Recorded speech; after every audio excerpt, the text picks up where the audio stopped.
ಮೂರನೇ ಬಾರಿಗೆ ಭಾರತೀಯ ಜನತಾ ಪಾರ್ಟಿಯ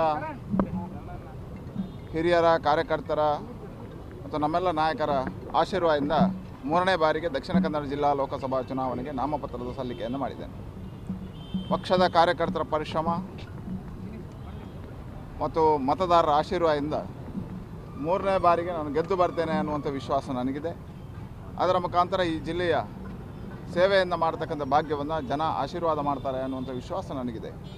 ಮೋದಿಯವರ ಅಭಿವೃದ್ಧಿಯ ಚಿಂತಿತವಾಗಿರ್ತಕ್ಕಂಥ ಆಡಳಿತ ಏನಿದೆ, ಕಳೆದ 5 ವರ್ಷದಲ್ಲಿ ಅವರು ಮಾಡಿರ್ತಕ್ಕಂಥ ಸಾಧನೆ, ಅವರು ಈ ಜಿಲ್ಲೆಗೆ ಕೊಟ್ಟಿರ್ತಕ್ಕಂಥ ಕೊಡುಗೆ ಮತ್ತು ಆವತ್ತೇನು ನಾವು ಇವತ್ತು ಪ್ರಾರಂಭ ಮಾಡಿರ್ತಕ್ಕಂಥ ಕಾರ್ಯಗಳ ಪೂರ್ಣ ಮಾಡತಕ್ಕಂಥ ಕೆಲಸಕ್ಕೆ ಜನಾಶೀರ್ವಾದ ಸಿಗುತ್ತೆ ಅನ್ನೋ ವಿಶ್ವಾಸದಿಂದ ಇವತ್ತು ನಾಮಪತ್ರ ಸಲ್ಲಿಕೆಯನ್ನು ಮಾಡಿದ್ದೇನೆ. Thank you.